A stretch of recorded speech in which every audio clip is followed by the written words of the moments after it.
নমস্কার বন্ধুরা, সুবচনের সাহিত্য সভায় আপনাদের স্বাগত জানাই। আজ পড়ে শোনাচ্ছি উপেন্দ্রকিশোর রায়চৌধুরী রচিত রামায়ণের কিষ্কিন্ধা কাণ্ড।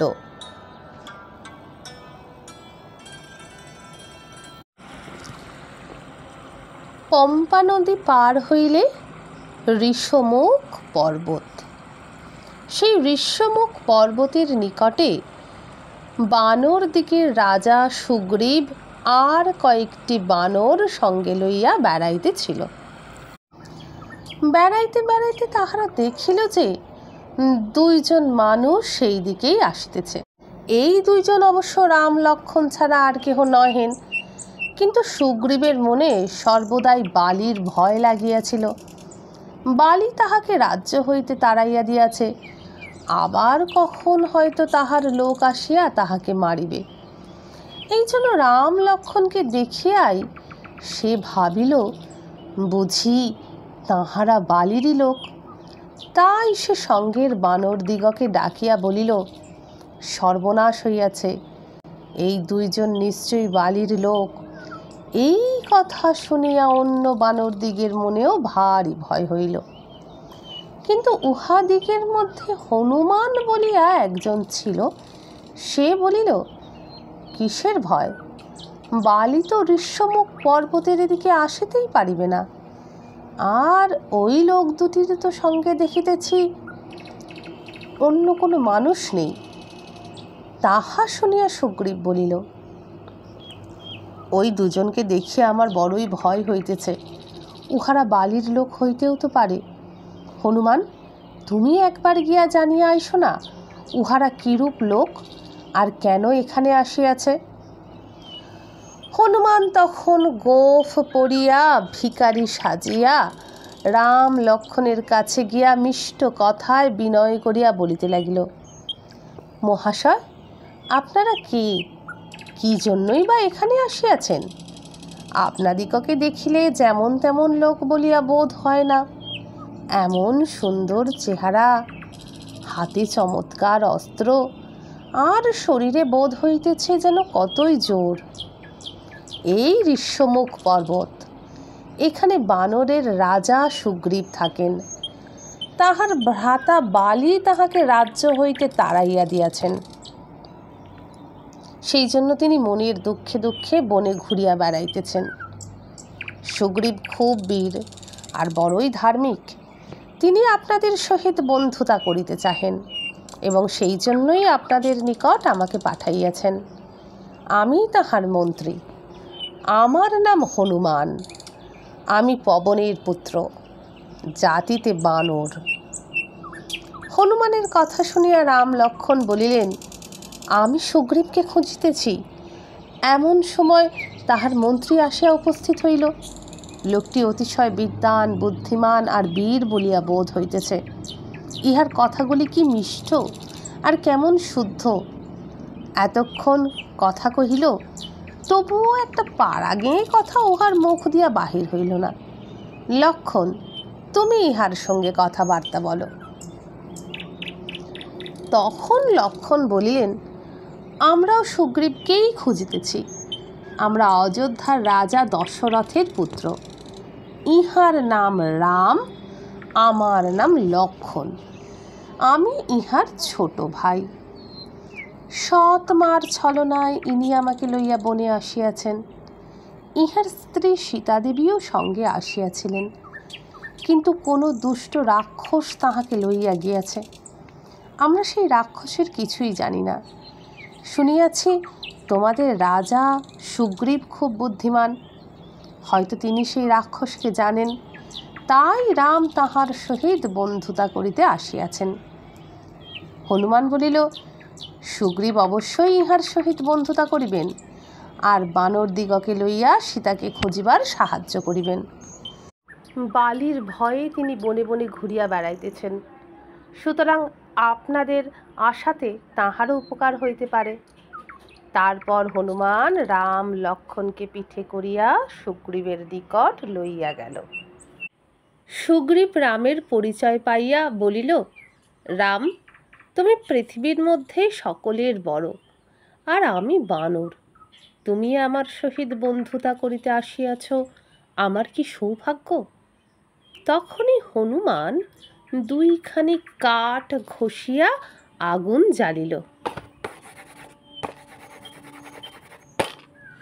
সেই আগুনের সম্মুখে সুগ্রীব রামের সহিত কোলাকুলি করিয়া বলিল, তুমি আমার বন্ধু হইলে, এখন হইতে তোমার যাহা ইচ্ছা আমারও তাহাই ইচ্ছা হইবে। যাহাতে তোমার সুখ হয় তাহাতে আমারও সুখ হইবে, আর যাহাতে তোমার দুঃখ হয় তাহাতে আমারও দুঃখ হইবে। এইরূপে রাম আর সুগ্রীবের বন্ধুতা হইয়া গেল। তারপর তাহারা গাছের পাতার বিছানায় বসিয়া নিজ নিজ সুখ দুঃখের কথা বলিতে লাগিলেন। রাম বলিলেন, বন্ধু, আমি বালিকে মারিয়া তোমার ভয় দূর করিব। সুগ্রীব বলিল, বন্ধু, তুমি সাহায্য করিলে আমি যে আবার রাজ্য পাইব তাহাতে সন্দেহ কি, তোমার কষ্টও দূর করিয়া দিব। সীতা যেখানেই থাকুন, আমরা তাহাকে খুঁজিয়া বার করিবই করিব, কেহই তাহাকে লুকাইয়া রাখিতে পারিবে না। সেদিন এইখান দিয়া রাবণ একটি মেয়েকে লইয়া যাইতেছিল, বোধ হয় তিনি সীতা। তিনি তোমার নাম ধরিয়া কাঁদিতেছিলেন। আমাদিগকে দেখিতে পাইয়া গায়ের চাদর আর গহনা ফেলিয়া গেলেন। আমরা তাহা পর্বতের গুহায় লুকাইয়া রাখিয়াছি, দেখিলে হয়তো চিনিতে পারিবে। এই বলিয়া সুগ্রীব সীতার সেই সকল অলঙ্কার আর কাপড় আনিয়া রামকে দেখাইল। সীতার গায়ের চাদর, তাহার দুইখানি নূপুর, তাহার কেউর আর কুণ্ডল, এই সকল দেখিয়া রাম চিনিতে পারিলেন। তখন তাহার দুঃখ যেন আরও বাড়িয়া গেল। সুগ্রীব তাহাকে অনেক বুঝাইয়া বলিল, বন্ধু, দুঃখ করিও না, আমরা নিশ্চয়ই সীতাকে আনিয়া দিব। এইরূপে দুই বন্ধুতে দুজনার দুঃখ দূর করিবার জন্য প্রতিজ্ঞা করিলেন। তারপর সুগ্রীব আর বালির ঝগড়ার কথা উঠিল। একটা অসুর ছিল, তার নাম মায়াবী। সে দুন্ধুমি নামক দানবের বড় ছেলে। একবার বালির সঙ্গে মায়াবীর যুদ্ধ হয়। তখন বালির তাড়া খাইয়া সে একটা প্রকাণ্ড গর্তের ভিতর গিয়া ঢোকে। বালিও সুগ্রীবকে সেই গর্তের মুখে রাখিয়া সেই অসুরের সঙ্গে সঙ্গে তাহার ভিতরে ঢুকিল। সুগ্রীব 1 বৎসর সেই গর্তের মুখের কাছে বসিয়া রহিল, কিন্তু বালি ফিরিল না। শেষে গর্তের ভিতর হইতে গরম রক্ত বাহির হইতে লাগিল। অসুর দিকের ভয়ানক গর্জন শোনা যাইতে লাগিল।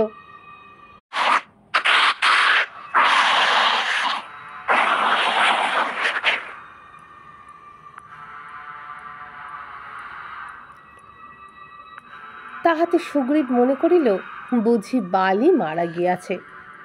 তখন সে অসুরের ভয়ে গর্তের মুখে এক প্রকাণ্ড পাথর চাপা দিয়া কাঁদিতে কাঁদিতে কিষ্কিন্ধায় ফিরিয়া আসিল। সেখানকার লোকেরা বালি মরিয়াছে জানিয়া সুগ্রীবকেই রাজা করিল।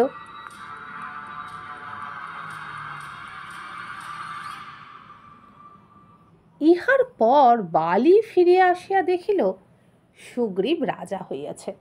তখন সে বলিল, আমি সুগ্রীবকে গর্তের মুখে রাখিয়া অসুর মারিতে গিয়াছিলাম।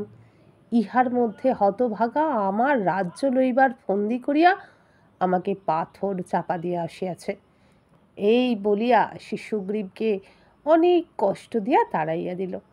তাহার কোনো কথাই শুনিল না।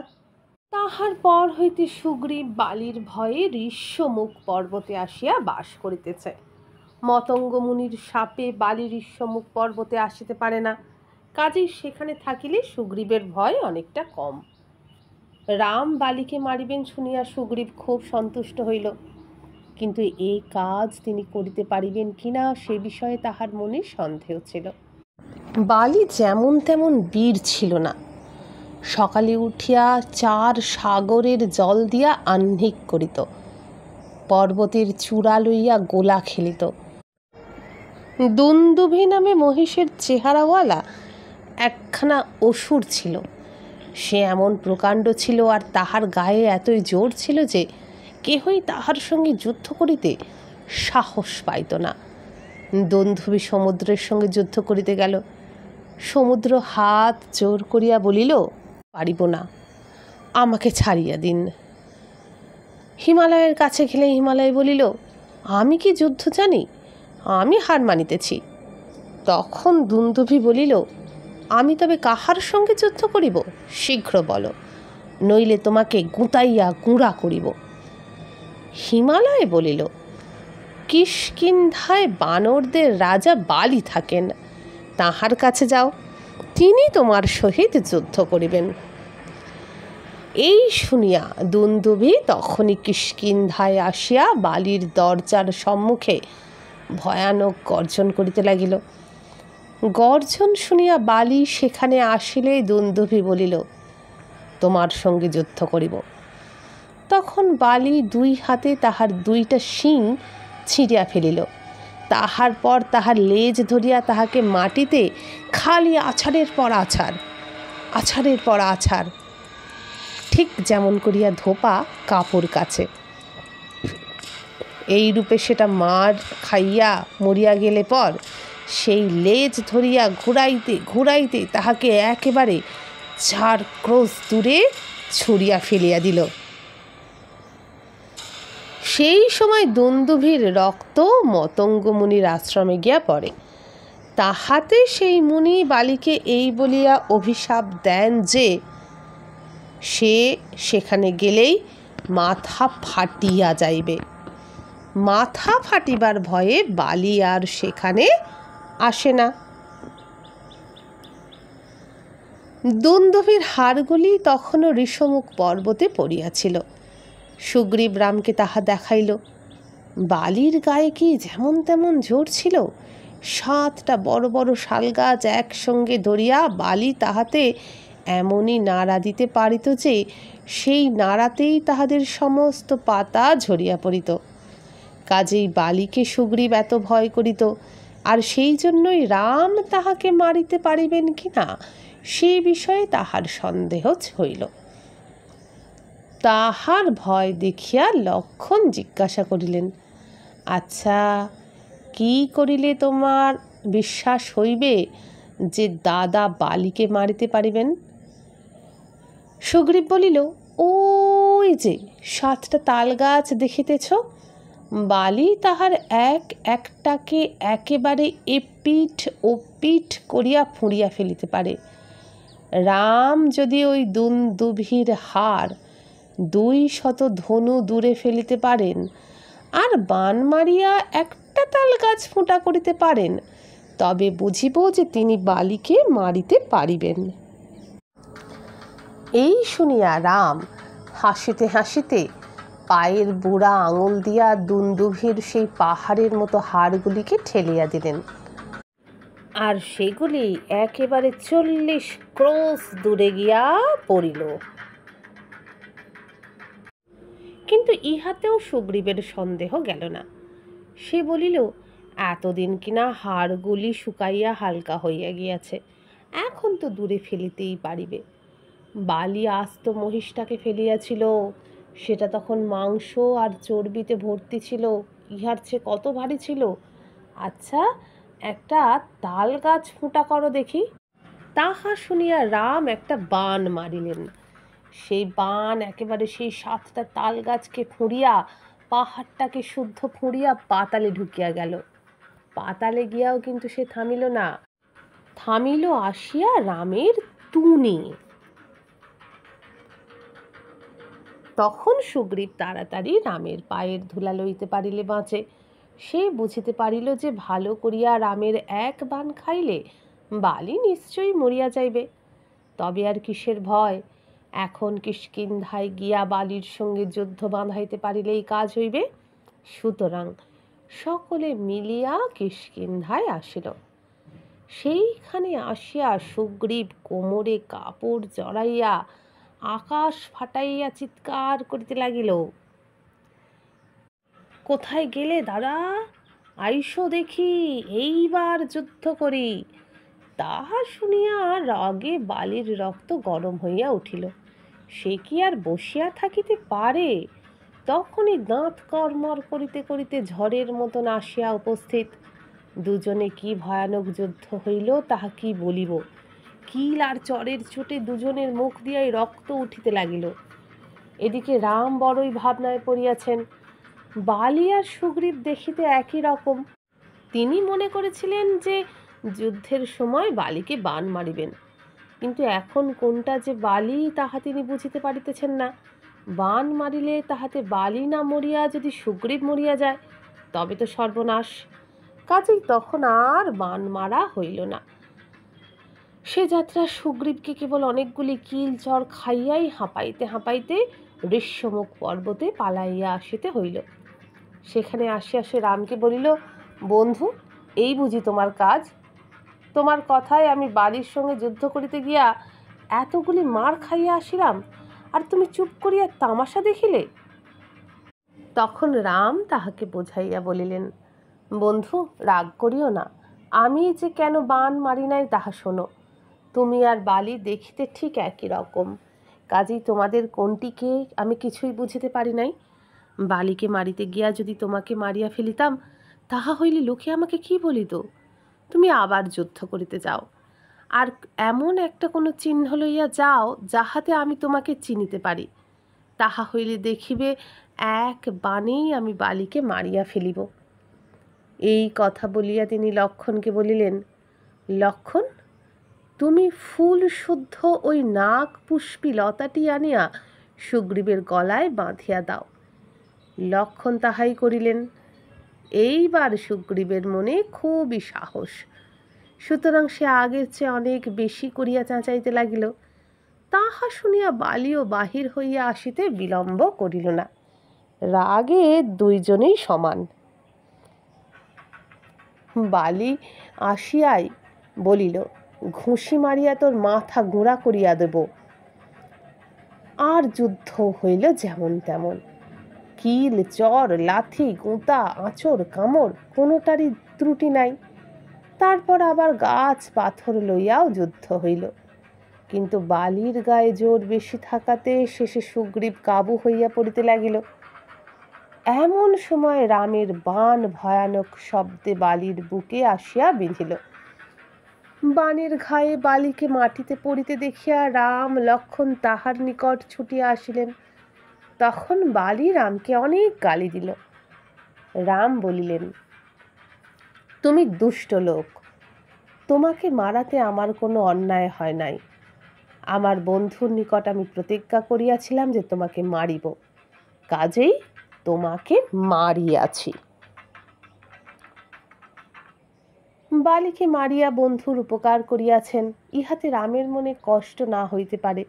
কিন্তু শেষে যখন বালির স্ত্রী তারা আর তাহার পুত্র অঙ্গদ সেখানে আসিয়া কাঁদিতে লাগিল, তখন সুগ্রীবও চক্ষের জল রাখিতে পারিল না। মরিবার সময় বালির ভালো বুদ্ধি হইয়াছিল। তখন সে সুগ্রীবকে ডাকিয়া বলিল, ভাই, বুদ্ধির দোষে অন্যায় করিয়াছি, ক্ষমা করো। আমার অঙ্গদকে তোমার নিকট রাখিয়া গেলাম, তাহাকে তুমি তোমার পুত্রের মতো দেখিও। এই বলিয়া সে নিজের গলার সোনার হার সুগ্রীবকে পরাইয়া দিল। সেই সোনার হার ইন্দ্র বালিকে দিয়াছিলেন। সেই অতি আশ্চর্য সোনার হার। বালির মৃত্যুর পর রাম সুগ্রীবকে কিষ্কিন্ধার রাজা আর অঙ্গদকে যুবরাজ করিলেন। তারপর সীতাকে খুঁজিবার আয়োজন হইতে লাগিল। সুগ্রীব হনুমানকে ডাকিয়া বলিল, হনুমান, শীঘ্র বানর দিগকে সংবাদ দাও। যে সকল বানর খুব শীঘ্র চলিতে পারে তাহারা 10 দিনের ভিতরে পৃথিবীর সকল বানরকে ডাকিয়া উপস্থিত করুক।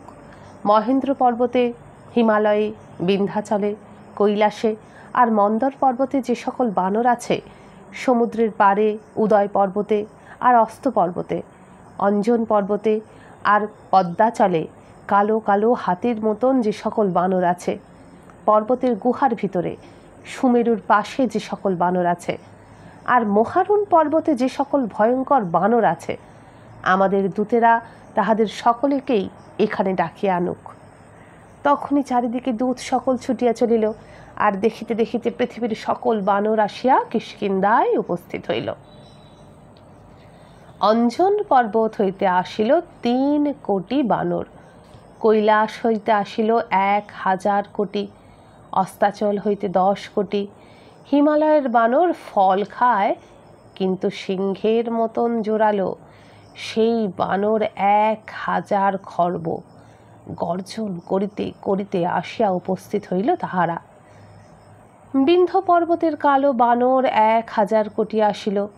ক্ষীরোদ সমুদ্রের পারে যে সকল বানর নারিকেল খাইয়া থাকে তাহারাও আসিল। পৃথিবীর বানর আর আসিতে কেহ বাকি নাই।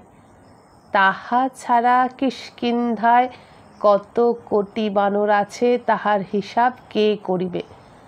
বানরের পায়ের ধুলায় আকাশ অন্ধকার, সূর্য দেখা যায় না। কিষ্কিন্ধাতে আর স্থান নাই। কত বানর আসিয়াছে, কত আসিতেছে, তাহাদের কেহ লাফায়, কেহ গর্জন করে, কেহ কেহ কুস্তি আরম্ভ করিয়াছে। তারপর সুগ্রীব সীতাকে খুঁজিতে পাঠাইবার জন্য লোক পাঠাইল চারিদিকে। পূবে, দক্ষিণে, পশ্চিমে, উত্তরে কোনোখানেই লোক যাইতে বাকি রহিল না। সুগ্রীব তাহাদিগকে বলিল, 1 মাসের মধ্যে তোমাদের ফিরিয়া আসা চাই, না আসিলে প্রাণদণ্ড হইবে। এই সকল বানরের মধ্যে হনুমানও ছিল। সুগ্রীব তাহাকে ডাকিয়া বলিল, হনুমান, তুমি জলে, শূন্যে, স্বর্গে সকল স্থানেই যাইতে পারো, আর সকল স্থানের খবরই জানো। তোমার মতন বীর কে আছে? যাহাতে খুব ভালো করিয়া সীতার খোঁজ হয়, তুমি সেইরূপ করিবে। হনুমানকে দেখিয়া রামও বুঝিয়াছিলেন যে সে নিশ্চয় সীতার সংবাদ আনিতে পারিবে। তাই তিনি তাহার হাতে নিজের নাম লেখা একটি আংটি দিয়া বলিলেন, এই আংটি দেখিলেই সীতা তোমাকে আমার লোক বলিয়া জানিতে পারিবেন। হনুমান জোর হাতে আংটিটি লইয়া রামকে প্রণাম করিল। তারপর বানরেরা সীতার খোঁজ করিবার জন্য গর্জন করিতে করিতে চারিদিকে ছুটিয়া চলিল। তাহাদের কেহ বলিল, আমি রাবণকে মারিয়া সীতাকে আনিব। কেহ বলিল, আরে না, তোমরা থাকো, আমি সব করিব। কেহ বলে, আমি পাহাড় গুঁড়া করিব। কেহ বলে, আমি 1 যোজন লাফাইব। কেহ বলে, আমি 10 যোজন লাফাইব। কেহ বলে, আমি 10,000 যোজন লাফাইব। এইরূপ করিয়া বানরেরা সীতাকে খুঁজিতে বাহির হইল। ক্ষুধা হইলে তাহারা ফল খায়, রাত্রিতে গাছেই ঘুমায়। 1 মাস পর্যন্ত এমনি করিয়া খুঁজিয়া তাহারা পৃথিবীর কোনো স্থান দেখিতে বাকি রাখিল না। কত দেশ, কত বন, কত পাহাড় তাহারা খুঁজিয়া ফেলিল, তাহার আর শেষ নাই। সমুদ্রের যে সকল দ্বীপ আর পাহাড় আছে, সেখানে ভয়ঙ্কর কালো কালো জন্তু থাকে। তাহাদের কান পর্দার মতো হইয়া ঠোঁট অবধি ঝুলিয়া পড়িয়াছে। তাহাদের 1টা বই 2টা পা নাই, কিন্তু তবু তাহারা বাতাসের মতো ছোটে। সেইখানে তাহারা সীতাকে খুঁজিয়াছিল। যেখানে পিঙ্গল বর্ণ কিরাতেরা থাকে, তাহারা কাঁচা মাছ খায়, সেইখানে তাহারা সীতাকে খুঁজিয়াছিল। বাঘ মুখ মানুষের দেশে, জব দ্বীপে, স্বর্ণদ্বীপে, রৌপদ্বীপে তাহারা সীতাকে খুঁজিয়াছিল। ভয়ঙ্কর ইক্ষু সমুদ্রের ধারে বিকটাকার রাক্ষসেরা থাকে, তাহারা জন্তুর ছায়া ধরিয়া টানিয়া টানিয়া তাহাকে খায়, সেইখানে তাহারা সীতাকে খুঁজিয়াছিল। তারপর লাল সমুদ্র, সেখানে রাক্ষসেরা পাহাড়ের চূড়া ধরিয়া বাদুরের মতো ঝুলিতে থাকে। সূর্যের তেজে তাহাদের মাথা গরম হইয়া গেলে তাহারা সমুদ্রের জলে পড়িয়া যায়, সেইখান হইতে ঠান্ডা হইয়া আবার পাহাড়ে উঠিয়া ঝুলিতে থাকে। সেই লাল সমুদ্রে তাহারা সীতাকে খুঁজিয়াছিল। তারপর ক্ষীরোদ সমুদ্র, তারপর জলদ সমুদ্র, সেখানে অতি বিশাল একটা ঘোড়ার মুখ হইতে ক্রমাগত আগুন বাহির হইতেছে, আর তাহা দেখিয়া সমুদ্রের জন্তু সকল ভয়ে চিৎকার করিতেছে। সেই জলদ সমুদ্রে তাহারা সীতাকে খুঁজিয়াছিল। যেখানে সূর্য উদয় হয় সেই সোনার পর্বতে তাহারা সীতাকে খুঁজিয়াছিল। তাহার পরে কেবলই অন্ধকার, সেখানে কেহই যাইতে পারে না। বৃষভ পর্বত দেখিতে ষাঁড়ের মতো, তাহাতে গন্ধর্বেরা থাকে। সেখানে নানা রকম চন্দন গাছ আছে, কিন্তু তাহার কথা কাহাকেও জিজ্ঞাসা করিলে বড়ই বিপদ হয়। সেখানেও তাহারা সীতাকে খুঁজিয়াছিল। চন্দনগিরি নামক পর্বতে এক রকম পক্ষী থাকে, তাহার নাম সিংহ পক্ষী। তাহারা হাতি আর তিমি মাছ ধরিয়া খায়। সেই পক্ষীর বাসায় তাহারা সীতাকে খুঁজিয়াছিল। সুমেরু পর্বত পার হইলে অস্তাচল, সেখানে সূর্য অস্ত যান। ততদূর পর্যন্ত তাহারা সীতাকে খুঁজিতে গিয়াছিল। তাহার পর কেবল অন্ধকার, সেখানে কেহই যাইতে পারে না। উত্তর কুরু দেশে নদীতে সোনার পদ্ম ফোটে, আর তাহার তীরে মুক্তা ছড়ানো থাকে। সেই দেশে তাহারা সীতাকে খুঁজিয়াছিল। তাহার পরে উত্তর সমুদ্র, তাহার মাঝখানে সোমগিরি নামক সোনার পর্বত আছে। সূর্য না উঠিলেও সোমগিরির আলোকেই পরিষ্কার দেখিতে পাওয়া যায়। সোমগিরি বড় ভয়ানক পর্বত, সেখানে বানরেরা যাইতে পারে নাই। এইরূপ করিয়া তাহারা সীতাকে খুঁজিয়া বেড়াইল, কিন্তু কোথাও তাহারা সীতার সন্ধান পাইল না। 1 মাস পরে আর সকলেই কিষ্কিন্ধায় ফিরিয়া আসিল। কেবল হনুমান আর তাহার সঙ্গে যাহারা গিয়াছিল তাহারা এখনো ফিরে নাই। হনুমান, অঙ্গদ, তার আর জাম্ববান অনেক বানর লইয়া দক্ষিণ দিকে গিয়াছিল। তাহারা অনেক খুঁজিয়াও সীতাকে দেখিতে পাইল না। প্রথমে ভয়ানক একটা বনের ভিতর ঘুরিয়া ঘুরিয়া তাহারা কাহিল হইল। তারপর সেখান হইতে যে জায়গায় আসিল তাহা আরও ভয়ঙ্কর। সে পোড়া দেশে গাছপালা নাই, জীবজন্তু জন্মাইতে পায় না, নদী সকল শুকাইয়া গিয়াছে, 1 ফোঁটা জল পর্যন্ত পাইবার জো নাই। কবে কণ্ডু বলিয়া এক মুনি ছিলেন, তাহার এক পুত্র এইখানে মারা যায়। সেই কণ্ডু মুনির শাপে এইখানের এই অবস্থা হইয়াছে। যাহা হোক, সেখানেও তাহারা সীতার কোনো সন্ধান পাইলেন না। সেখান হইতে তাহারা আর একটা বনে গিয়া ঢুকিবা মাত্রই একটা বিকট আকার অসুর তাহাদিগকে তাড়িয়া মারিতে আসিল। অঙ্গদ মনে ভাবিল এটাই বুঝি রাবণ। এই মনে করিয়া সে তাহাকে এমন এক চর মারিল যে সেই চর খাইয়া আর তাহার উঠিয়া যাইতে হইল না। যাই হোক, এক চরেই অসুরের বাছা মাটিতে পড়িয়া ছটপট করিয়া অস্থির। কিন্তু এত খুঁজিয়াও সীতার সন্ধান পাওয়া গেল না। এদিকে ক্ষুধা তৃষ্ণায় তাহাদের প্রাণ যায়, আর চলিবার শক্তি নাই। এমন সময় তাহারা একটা প্রকাণ্ড গর্তের কাছে আসিয়া উপস্থিত হইল। সে গর্তের নাম ঋক্ষবিল। তাহার ভিতর হইতে হাঁস, সারস প্রভৃতি পক্ষী উড়িয়া বাহির হইতেছিল। সেই সকল পক্ষীর শরীরে জল দেখিয়া তাহারা মনে করিল যে নিশ্চয়ই এই গর্তের ভিতরে জল আছে। এই মনে করিয়া তাহারা সেই গর্তের ভিতরে ঢুকিল। গর্তের মুখের কাছে খানিক দূর পর্যন্ত ভয়ানক অন্ধকার, কিন্তু সেই অন্ধকারের পরেই একটি অতি সুন্দর এবং আশ্চর্য স্থান। সেখানকার সকলই সোনার, গাছপালাও সোনার, জলের মাছও সোনার, পদ্মফুলও সোনার। কেবল পদ্মের কাছে যে মৌমাছি উড়িয়া বেড়াইতেছে তাহা মানিকের। সেই স্থানে ঘুরিতে ঘুরিতে তাহারা একটি তপস্বিনী দেখিতে পাইল। তাহার শরীরে এত তেজ যে দেখিলে মনে হয় যেন আগুন জ্বলিতেছে। তাহারা তপস্বিনীকে প্রণাম করিয়া জোর হাতে বলিল, মা, আমরা ক্ষুধা তৃষ্ণায় কাতর হইয়া এখানে আসিয়াছি। এই আশ্চর্য দেশ কাহার, আর এই সকল জিনিস সোনার হইল কি করিয়া, তাহা জানিতে আমাদের বড়ই ইচ্ছা হইতেছে। তপস্বিনী বলিলেন, বাছা, এই স্থান ময় নামক দানবের তৈয়ারি। তোমরা এখানে কেন আসিয়াছ?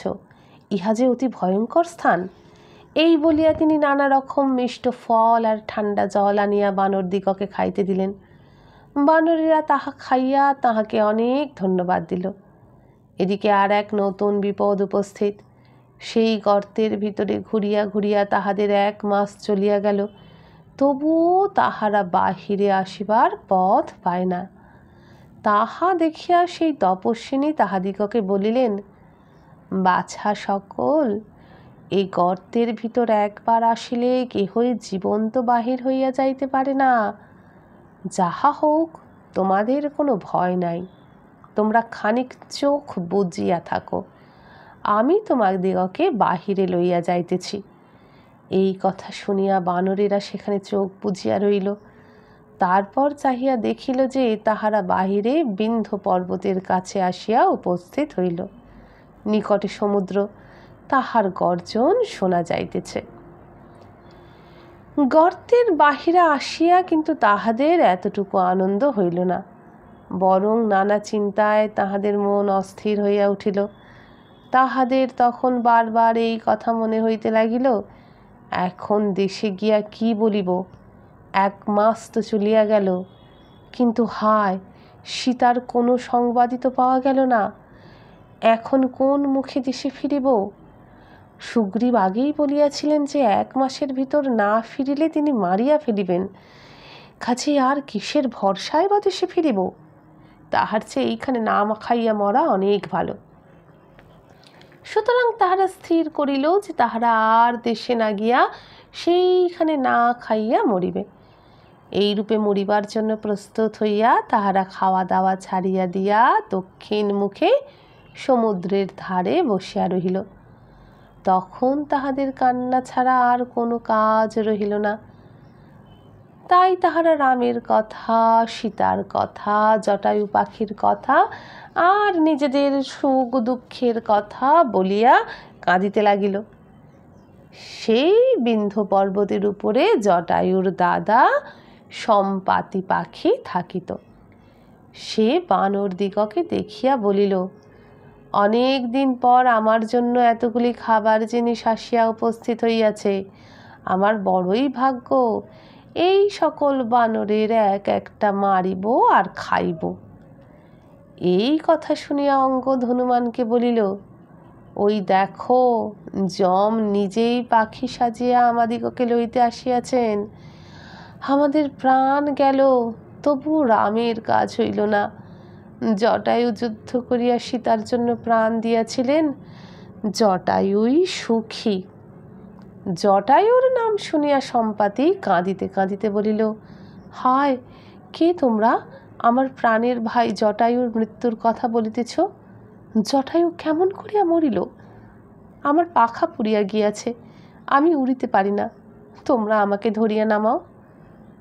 সম্পাতির কথায় প্রথমে বানরদের বড় ভয় হইল, পাছে পাখিটাকে পাহাড় হইতে নামাইলে সে তাহাদিগকে ঠোকরাইয়া খাইতে আরম্ভ করে। কিন্তু শেষে তাহারা ভাবিল, আমরা যখন মরিতে বসিয়াছি, তখন ওই পাখিটা আমাদিগকে খাইলে আমরা যাহা চাই তাহাই তো পাইব, তাহার বেশি কি আর হইবে। তখন অঙ্গদ সম্পাতিকে পাহাড় হইতে নামাইয়া আনিল।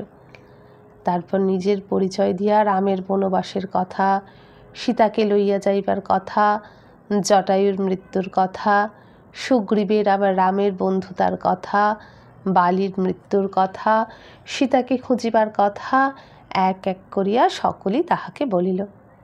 অঙ্গদের কথা শুনিয়া সম্পাতি বলিল, তোমরা যে জটায়ুর কথা বলিতেছ, সে আমার ভাই। তাহাকে যে মারিয়াছে তাহার শাস্তি দিই এমন শক্তি আমার আর নাই। ছেলেবেলায় আমরা 2 ভাই মিলিয়া ইন্দ্রকে জয় করিয়াছিলাম। ফিরিবার সময় সূর্যের নিকট দিয়া আসিতে গিয়া তাহার তেজে জটায়ু অজ্ঞান হইয়া গেল। তাহাকে ঢাকিতে গিয়া আমিও পাখা পুড়িয়া এখানে পড়িলাম, সেই অবধি এখানে পড়িয়া আছি। জটায়ুর কি হইয়াছে আমি জানি না।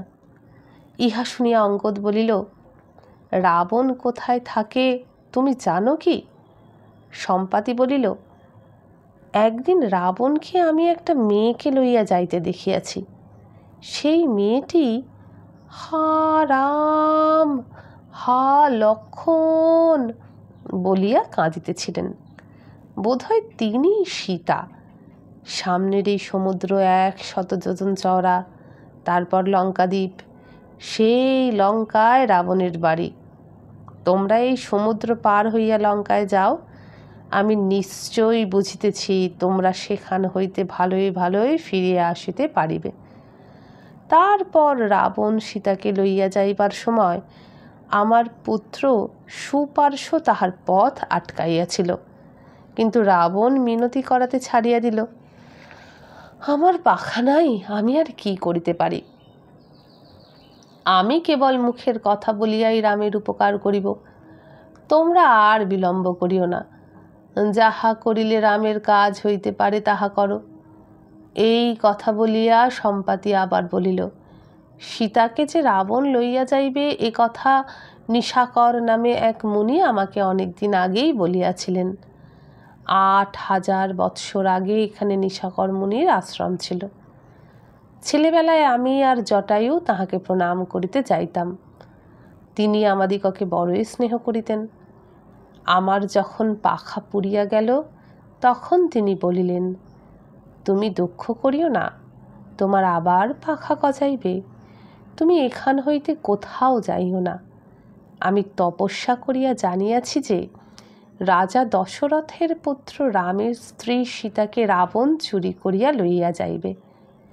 সেই সীতাকে খুঁজিবার জন্য রামের দূতেরা এখানে আসিলে তুমি তাহাদিগকে তাহার সন্ধান বলিয়া দিও, তাহা হইলে তোমার আবার পাখা হইবে। সেই অবধি আমি তোমাদিগের জন্য অপেক্ষা করিয়া এইখানে বসিয়া আছি। আমার অনেক দুঃখ, কিন্তু রামের এই কাজটি করিবার জন্য আমি সকল দুঃখ ভুলিয়া আছি। সুপার্শ্ব সীতার সাহায্য করে নাই বলিয়া আমি তাহাকে বকিয়াছিলাম। কি আশ্চর্য! এই কথা বলিতে বলিতে সম্পাতির সুন্দর লাল রঙের পাখা হইল।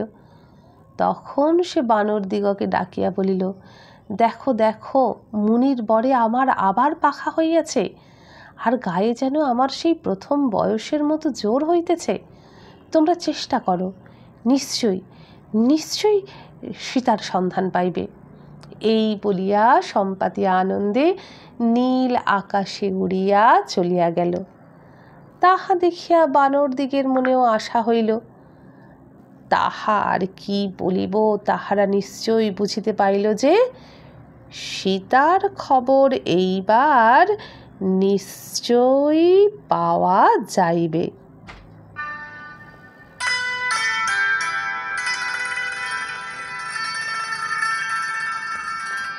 কিন্তু কি করিয়া সীতার খবর পাওয়া যাইবে? 100 যোজন সমুদ্র ডিঙাইতে পারিলে তবে তো লঙ্কা, আর সেই লঙ্কায় গেলে তবে তো সীতার সন্ধান হয়। বানরেরা সমুদ্রের ধারে আসিয়া অবাক হইয়া বসিয়া রইল। এত বড় সমুদ্র পার হইয়া সীতার সংবাদ আনা বড়ই কঠিন দেখা যাইতেছে। কে করিবে এই কাজ? তখন অঙ্গদ বলিল, তোমরা তো সকলেই খুব বীর, বলো দেখি ভাই, কে কত দূর লাফাইতে পারো? অঙ্গদের কথা শুনিয়া তারা বলিল, আমি 10 যোজন লাফাইতে পারি। গবাক্ষ বলিল, আমি 20 যোজন পারি। সরভ বলিল, আমি 30 যোজন পারি। ঋষভ বলিল, আমি 40 যোজন পারি। গন্ধমাদন বলিল, আমি 50 যোজন পারি। মৈন্দ বলিল, আমি 60 যোজন পারি। দ্বিবিদ বলিল, 70 যোজন পারি। সুসেন বলিল, 80 যোজন পারি। জাম্ববান বলিল, 90 যোজন পারি। সকলের কথা শুনিয়া অঙ্গদ বলিল, আমি 100 যোজন সমুদ্র ডিঙাইতে পারি, কিন্তু ফিরিয়া আসিতে পারিব কিনা সে বিষয়ে সন্দেহ হইতেছে। তখন জাম্ববান বলিল, রাজপুত্র, তুমি ইচ্ছা করিলে 1000 যোজন পার হইতে পারো, কিন্তু তাহা করিবে কেন? তুমি হুকুম দিবে, আমরা কাজ করিব। যে এ কাজের যোগ্য লোক আমি তাহাকে ঠিক করিয়া দিতেছি। এই বলিয়া সে হনুমানকে বলিল, বাপু হনুমান, তুমি যে এত বড় বীর হইয়া এমন চুপ করিয়া এক পাশে বসে আছো, তাহার কারণ কি? তুমি তো যেমন তেমন লোক নও। বাস্তবে কি হনুমান যেমন তেমন লোক ছিল না। যখন হনুমানের জন্ম হয় তখন সূর্য উঠিতেছিল। লাল সূর্য দেখিয়া সে মনে করিল বুঝি তাহা কোনরূপ ফল, তাই সে লাফাইয়া তাহা ধরিতে গেল। সূর্যের তেজে তাহার কিছুই হয় নাই, কিন্তু ইন্দ্র তাহাকে দেখিয়া বজ্র ছুঁড়িয়া মারিলেন। বজ্র খাইয়াও সে মরিল না, কেবল পর্বতের উপর পড়িয়া তাহার বাঁ পাশের হনু অর্থাৎ দাড়ি ভাঙিয়া গেল। সেই জন্য তাহার নাম হইল হনুমান। হনুমান পবন দেবতার পুত্র। ইন্দ্র হনুমানকে বজ্র মারাতে পবন রাগ করিয়া সমস্ত বাতাস বন্ধ করিয়া দিলেন। তাহাতে সংসারের লোক নিঃশ্বাস ফেলিতে না পারিয়া অস্থির হইয়া উঠিল। তখন দেবতারা দেখিলেন বড় বিপদ, কাজেই তাহারা পবনকে সন্তুষ্ট করিবার জন্য হনুমানকে বর দিলেন, কোনো অস্ত্রেই হনুমানের মৃত্যু হইবে না। এই বর ব্রহ্মা দিলেন। ইন্দ্র বলিলেন, তাহার নিজের ইচ্ছা ভিন্ন কিছুতেই তাহার মৃত্যু হইবে না। বড় হইয়া হনুমান অসাধারণ বীর হইল। সে যেখানে ইচ্ছা সেইখানে যাইতে পারে, কিছুতেই তাহার আটকায় না। সেই হনুমানকে ডাকিয়া এখন জাম্ববান বলিল, বাছা, তুমি এই কাজটি করিলে আমাদের প্রাণ বাঁচে। তখন হনুমান বলিল, ওই যে মহেন্দ্র পর্বত দেখা যাইতেছে, উহা খুব উঁচু আর মজবুত, ওই স্থান হইতে লাফাইবার সুবিধা হইবে। এই কথা বলিয়া সে মহেন্দ্র পর্বতে গিয়া উঠিল। মহেন্দ্র পর্বত দেখিতে খুব সুন্দর, আর বড়ও কম নহে। তাহাতে বড় বড় বন আছে, ঝরঝর শব্দে কত ঝর্ণা বহিতেছে, পাখিরা গাছে বসিয়া মনের সুখে গান গাহিতেছে, আর বাঘ, সিংহ, হাতি প্রভৃতি জানোয়ারেরা দলে দলে বনের ভিতর চড়িয়া বেড়াইতেছে। হনুমানের সঙ্গে সঙ্গে বানরের দল পর্বতে উঠিয়া ইহাদের সুখ ভাঙিয়া দিল। তখন তাহারা কে কোথায় পালাইবে তাহা ভাবিয়াই ব্যস্ত। পাখিরা উড়িতে লাগিল, সাপগুলি গর্তের ভিতর গিয়া লুকাইল, অনেকে পর্বত ছাড়িয়া চলিয়া গেল।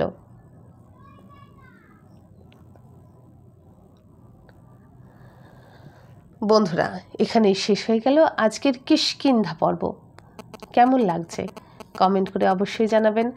যদি ভালো লাগে একটা লাইক করবেন, বন্ধুদের সাথে ভিডিওটা বেশি বেশি করে শেয়ার করবেন। আর যদি আমার চ্যানেলটিকে এখনও না সাবস্ক্রাইব করে থাকেন, সাবস্ক্রাইব করে পাশে থাকা বেল আইকনটি অন করে দেবেন। যদি এরকমই আরও নানা স্বাদের গল্প শুনতে চান, তাহলে এই ভিডিও নিচে যে বার আছে সেখানে ক্লিক করে চ্যানেলের হোম পেজে যান, সেখানে পাবেন প্লেলিস্টে আজ পর্যন্ত আমি যত গল্প আপলোড করেছি সবই আপনাদের জন্য সাজিয়ে রাখা আছে। যতক্ষণ না নতুন গল্প আনি সেগুলো ততক্ষণ শুনুন। আর আজকের মতো আমি বিদায় নিলাম। নমস্কার।